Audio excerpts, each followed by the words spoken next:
Well, we're just having a coffee, and I'm here to talk to one of our other founder members, Marshall, Oh, yeah? all about why he was so passionate about setting up SAM, the Spectrum Alliance movement. So, what actually motivated you to want to set up the SAM? Well, I myself was quite severe with social anxiety for a Yeah. time, especially after the death of my father, and I struggled to even leave the house Right. in any way, shape, or form.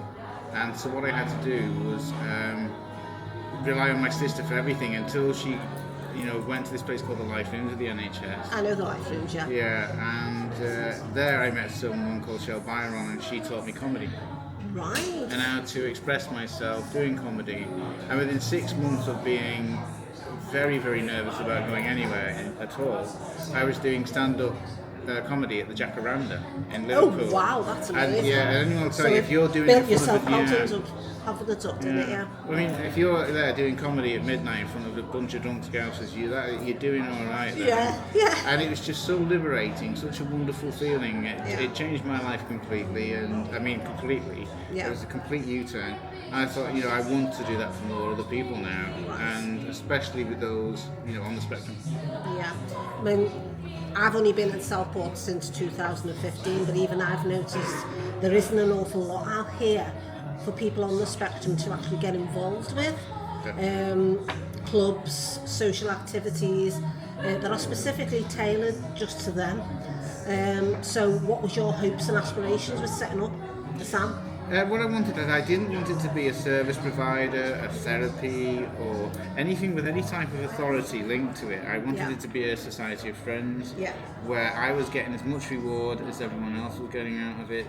And that is exactly what I think I've developed, is a group of friends. We go socialising together in places like bowling, we go drinking together, we go having meals together, we go to the cinema together, we go out shopping together, and there's a list of endless things that normal people would do. Exactly. It's just what other people might consider normal, we used to find as an obstacle to have the ability to go out and do those things that other people take for granted, that we see as such a real hurdle. It's finding connections. It is. Because I think a lot of people feel they're alone. Yes. They're isolated. Definitely. They don't think there's anything out there for them, and we're trying to let them know that there's not only ourselves, but also the people that we're working together with. To let them know that there's services there, or there's other aspects out there that they can access that people may not know about, because there's an awful lot of things here in Southport that people aren't aware of, and we're hoping to bring that to the fore. Definitely. I mean, I myself, like you said before, there's not much in Southport, and we're with 14 years and up, because 14-year-olds aren't children anymore, but they do still need a level of protection, and we can offer that by not meeting other people their age with the same social anxieties, and giving them a social circle like everyone else their age has got, so that we're not socially excluding them. Because what happens is when they get to 20, 21, their social anxiety goes through the roof, because they've never been put into the life situations that they're going to be thrown into. I know exactly what you're saying, because my son's 21, and he's very socially awkward. But we do an awful lot of things, and the things that we aren't involved with, if people want to contact us to say, we would like to do this, then we could arrange for something whereby go on a train trip to Liverpool, go to a Comic-Con, or just go for a meal somewhere, so they can get used to being in an environment where other people are, so that they feel safe. Definitely. Yeah. So what plans have we got for the future? Because we're obviously hoping to grow from this small environment of group that we've got. Because at the moment we're bowling, we've got the writers group, we've got the Compassion Acts, we're hoping to go to the cinema. There are other things that we've got on the table, so what hopes and aspirations? Certainly. I mean, in the very, very big long run things, I want to have more of an autistic community where we can now live around in the same area, even like you've got like retirement homes, something like an autism home, and that's in the distant future that we could think about, where we can rely on each other. We're not going to be as social phobic, we'll have a community room, a little bar, and all those little things that we can that'd be do lovely, together. yeah. And just building a Something for the community. future, So yeah. definitely a community of autistic people. And I think it's important for autistic people to realise how powerful they are. Yeah. So we're talking about autistic people have the right to vote. Yeah. And if all autistic people voted the same way, we'd be very influential in the next local election, the next general election, and that will force politicians to do things for us because they will want that vote. Yeah. And so by doing that, we can do that. There is the autistic pound. There's a lot of autistic people that save up money, they don't spend money, they never get to go out because of their social phobia. That's going to be a power that people are going to direct towards us and give us something that we want. And then the one thing that I hope all autistic people realise is that AI is something that's coming to the forefront. It's going to be absolutely huge, and it thinks like autistic people. And throughout the entire world, autistic people are being employed by multi-billion-dollar companies because that is the brain that is going to control AI. Yeah. And so autistic people have a big future. They already have power. And we just need to say, hey, we've got a voice and I want you to use it. So right now we are something about becoming socialised and getting people out of their daily lives and back into going out and just as normal people. Also with the prospect that they don't need to think about, oh, you might get a job stacking shelves, you might be a dishwasher. You have just as much right to have a really good career ahead of you as anyone else. You have the right to dream. Yeah. And with Sam, we realise that. And we will push you on every aspect that you want to follow. Yeah. And we won't give up on you. We're not going to be that people that say, okay, you listen to this person, you listen to that person, and then they suddenly come back and it's just like a circle. It's a vicious circle. It's a vicious circle. Yeah. We want to give continuous friendship and make sure that their goals are achieved and not just passed on to someone else. Yeah, because it's unfortunate out there is an awful lot of judgment. People have a preconception of what an autistic person is.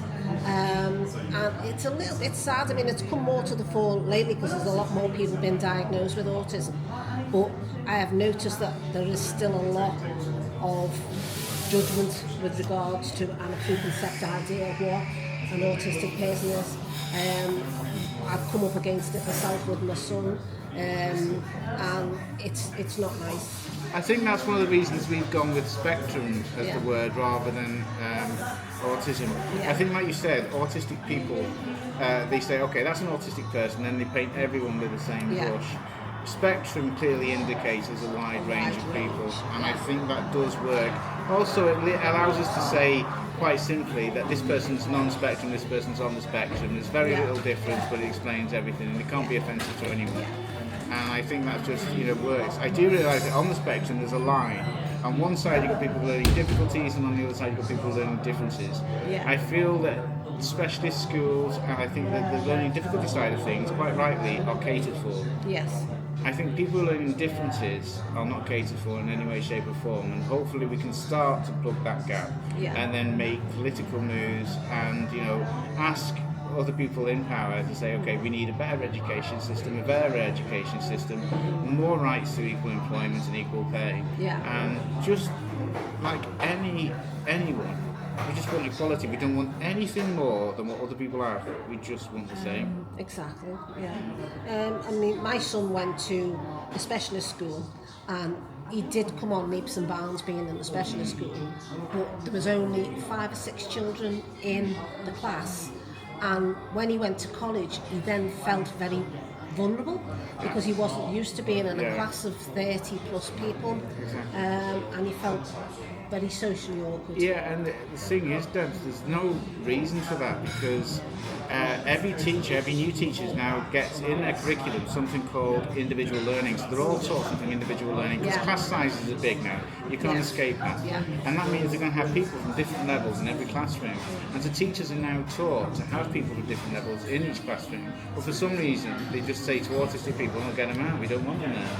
Each teacher needs to be, retrained if they haven't been trained in the first place, to say that autistic people should be welcome in the classroom, amalgamate in the classroom, and be protected in the classroom. Yeah. And I think if they started doing that, they'd find in future that these people would have a lot better, not the need for social anxiety, because like you said, when they go to college, they're going to be in the same position rather than a different one. And thrown into that position. It came as quite a big surprise and a shock to him when it came, because he thought he would just walk in and make loads to friends, and it didn't happen that way. Yeah. He thought that everyone would come to him, and you can't make friends waiting for people to come to you. course not. But he wasn't used to being in that situation to actually reach out and integrate with people, because he'd been, how can I put it, cushioned a little bit, which was great at the time, but it didn't help him with his social side. It's kind of like protecting every child from every germ. It's not a good idea. You've got to give them an immunity system. You've got to build up resilience, and that is the kind of the same. It works both ways as well, because if they're in segregated, then the people don't get used to autistic. Exactly. Yes. Yeah, they're like that. Yeah. So if you want people to work together, it goes both ways. People that are not on the spectrum need to get used to people on the spectrum and how they work, how they might be different. Yeah. And it's just a different channel, you know. We're still like making the same voice. You just have to like change the frequency. Yeah. And society doesn't do that. It just sticks on one frequency, their own frequency, and ignores us completely. Yeah. We need to say there's two channels, and that way we can live together. Yeah. And that just needs to be done. And it's not much to ask for.